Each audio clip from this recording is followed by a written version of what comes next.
est donc petite fille d'Oksana, et puis ma mère, notre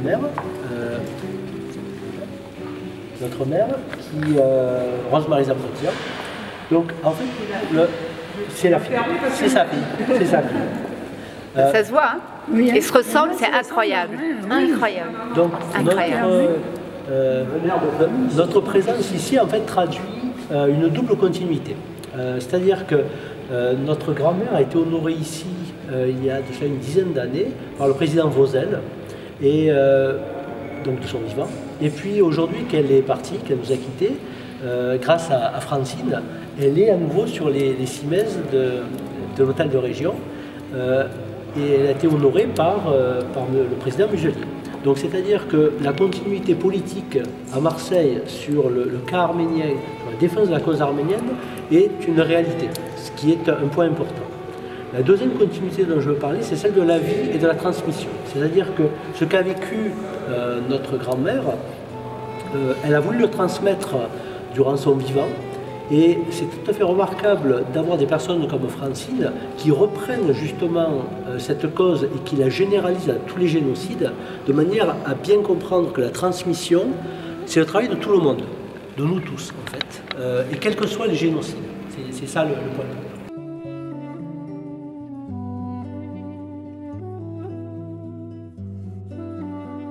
Donc Oksana Kalloustian est née en 1907 dans l'Empire, ce qui est encore l'Empire ottoman, dans la ville d'Adabazaj, située à 120 km d'Istanbul.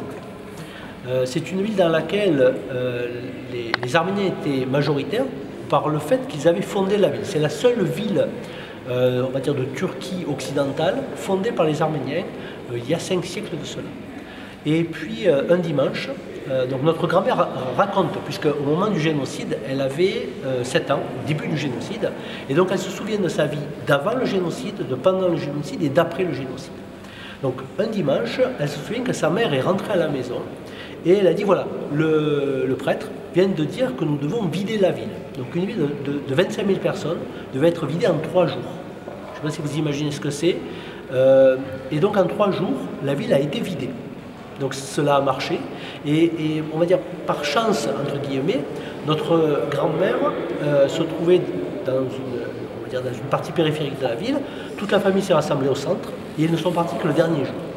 Et le système turc n'étant quand même pas des plus huilés, certainement il y a eu des bouchons en route, et notre grand-mère et sa famille a eu la chance, entre guillemets, de pouvoir d'être bloqués avant d'atteindre les déserts de la mort. Puisque vous savez que l'équivalent des camps de concentration de la Shoah pour les Arméniens étaient les déserts de Syrie, qui étaient des déserts de la mort.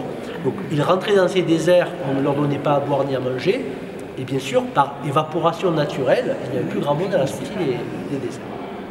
Et donc, notre grand-mère a subi un exode de 4 ans, un exode intérieur à la Turquie, passant donc de camps le long des voies de chemin de fer à des villages. Et donc lorsque l'armistice est arrivé, après 4 ans d'errance, ils ont pu officiellement regagner leur ville qui était à la fois détruite et occupée par les Turcs. Et donc la seule porte de sortie était d'aller vers on va dire la seule ville qui avait encore un semblant de vie pour les Arméniens, c'est-à-dire la ville de Constantinople, qui est devenue depuis la ville d'Istanbul. Istanbul. Et donc dans la région de Kumkapı, donc vous connaissez Albert, vous connaissez un petit peu ce coin-là. Donc ils étaient à Kumkapı, et puis ils ont survécu là-bas pendant quelques années. Et là, la famille, au sens large, s'est éclatée, puisque une partie de la famille est partie aux États-Unis. Et une de nos arrière-grand-mères, donc notre arrière-grand-mère, Zaloui, est venue à Marseille. Et donc cet épisode se situe en 1928. Donc 1928, arrivée de notre famille à Marseille, ils se sont installés à Marseille, ils ont reconstruit on va dire une vie ici, et donc les Arméniens, lorsque les Arméniens étaient chassés de Turquie, ils perdaient leur nationalité, c'est-à-dire ils devenaient apatrides. Et ça, je crois que c'est un point important. Et donc notre grand-mère est devenue française.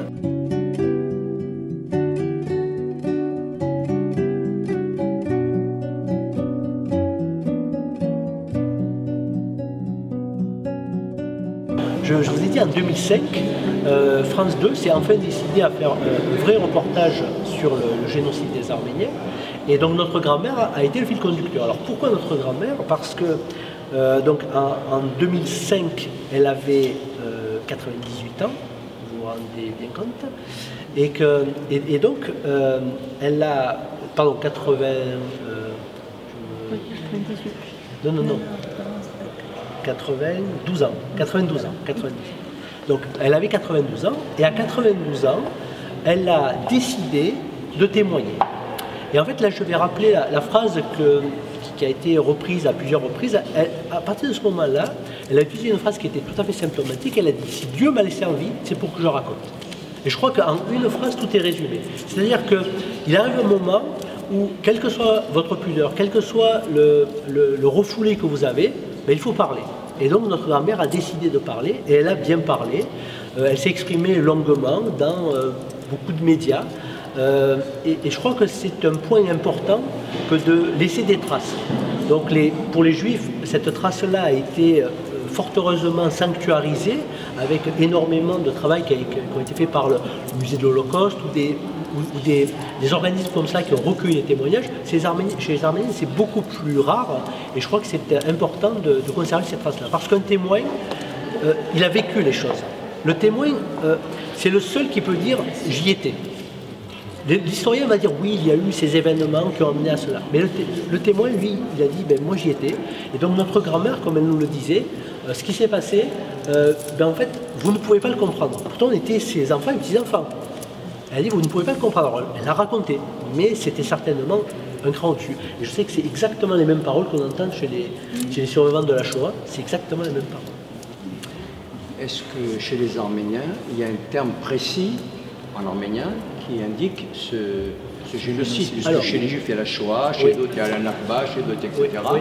Est-ce que chez les Arméniens, il y a un mot qui... En fait, le mot de génocide, c'est Tiraspanoutoun, et qui est Tiraspanoutoun, qui est exactement calqué sur le mot de génocide.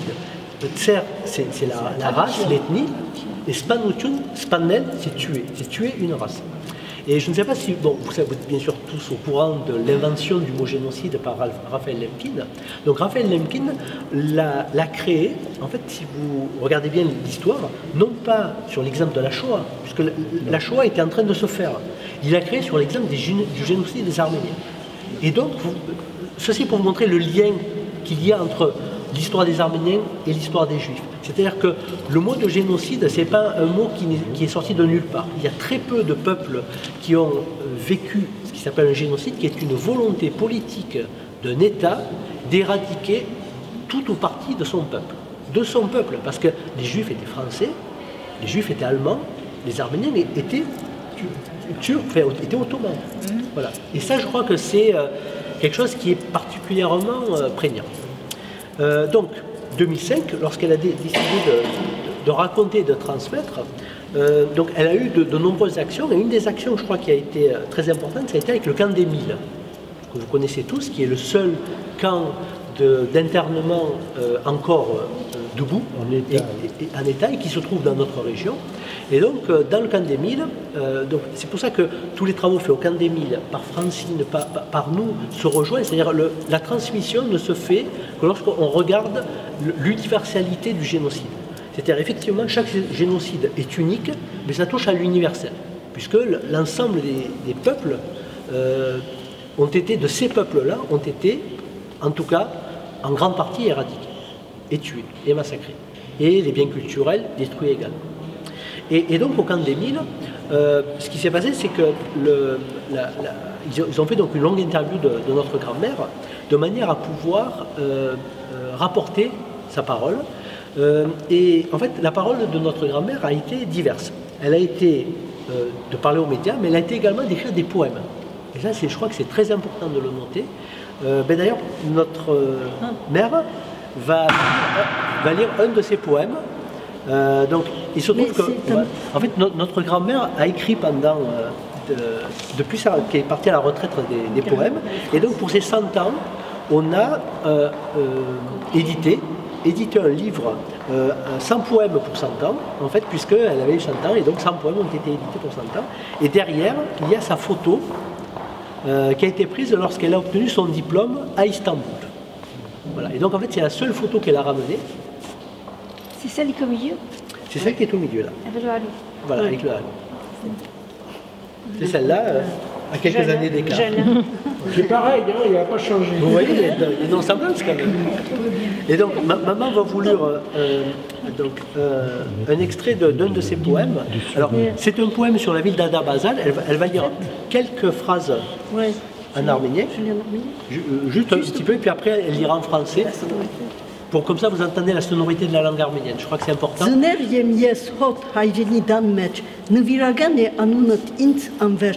Նաև հուշերով լի դխուր ու ուրախ թարը նեգարոդել ու միշտ քաշել ահ. Maintenant je vais vous lire la traduction du poème. Ma chère maison natale d'Adabazar. Ça c'est elle l'a écrit elle avait 70 ans et elle se rappelle sa maison qu'elle a quittée avant de partir en déportation. Je suis née là dans la maison familiale. Ton nom est sacré pour toujours avec des tas de souvenirs tristes et gais. Et hélas, je ne peux plus que me languir de toi. Oh, ma chère maison familiale, la ville des Arméniens a été toute retournée. Tous ont été dispersés et aucun n'est revenu. Proches ou inconnus, ils se sont perdus à jamais.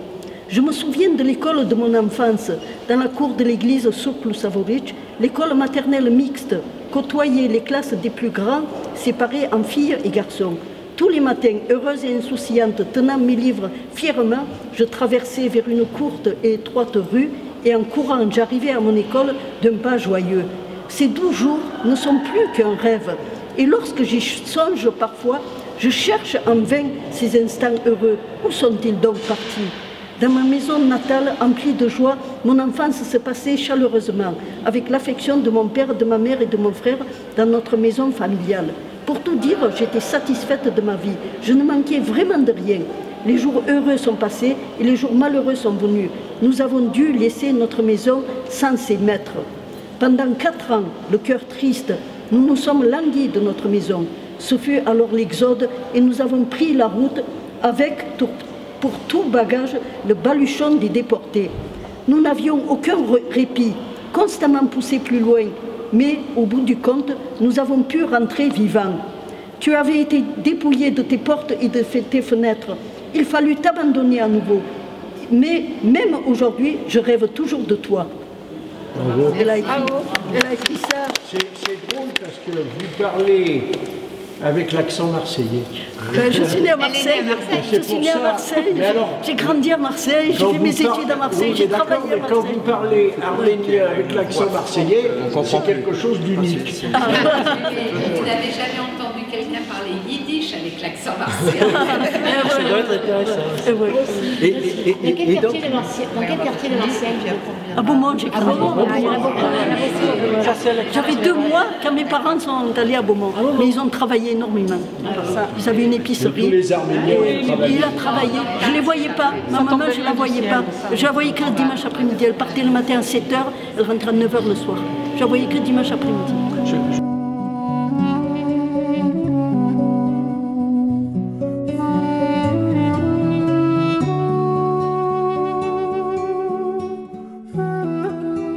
Je vais rajouter quelques mots juste sur la transmission. Donc, il se trouve que notre grand-mère nous a quittés juste à l'aube de 2015.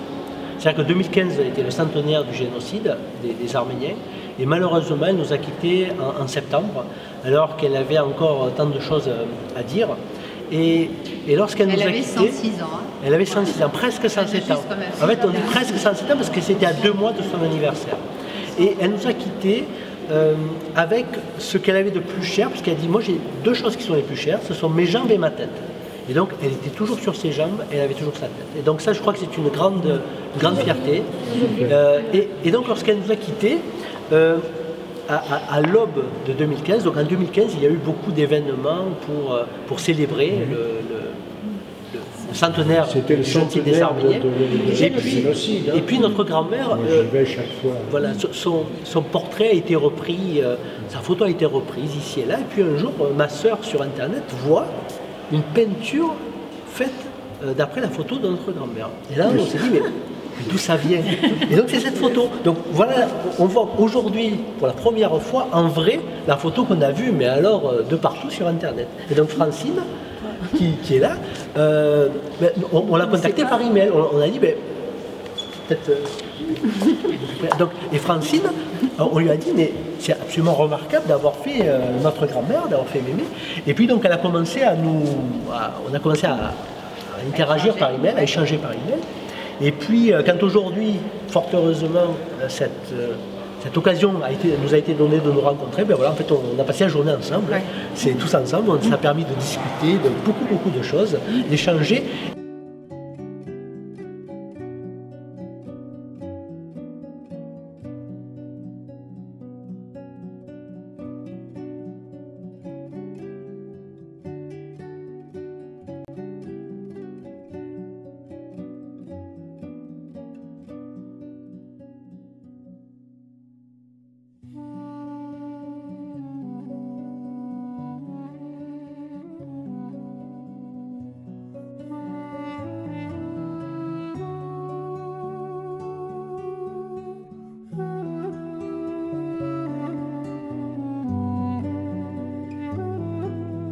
Et de se rendre compte d'une chose très importante, c'est que la transmission, c'est l'affaire de nous tous.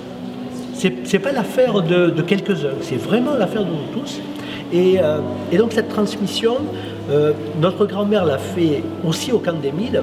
Et donc pour conclure cette intervention, je vais demander à Florence de lire une lettre d'intention que l'on avait écrite à l'occasion d'une exposition, puisque le camp d'Émile a consacré une exposition au génocide des Arméniens. Et une grande partie donc, a été réalisée par nous-mêmes en collaboration avec le camp d'Émile pour raconter l'histoire de notre grand-mère. Parce qu'en fait, l'histoire de notre grand-mère, c'est avec un petit H qui rentre dans le grand H de la grande histoire. Et je crois que c'est le meilleur moyen d'expliquer aux personnes, d'expliquer aux personnes ce que c'est que l'histoire. Parce qu'en fait, lorsqu'on personnalise, je crois que c'est là que ça touche chacun, puisqu'on se rend compte que ça peut arriver à chacun d'entre nous. Bon, nous ici, dans nos communautés, on sait ce que ça veut dire. Mais il faut que chacun se rende compte que ça peut leur arriver à tous. Donc elle va vous lire la courte lettre d'intention que nous avions écrite à l'époque. Mais c'était pour le vernissage. C'était pour le vernissage de l'exposition au camp d'Émile. Et donc on va vous le redire ici parce que je crois que ça correspond exactement à l'état d'esprit que Francine véhicule également dans ses tableaux.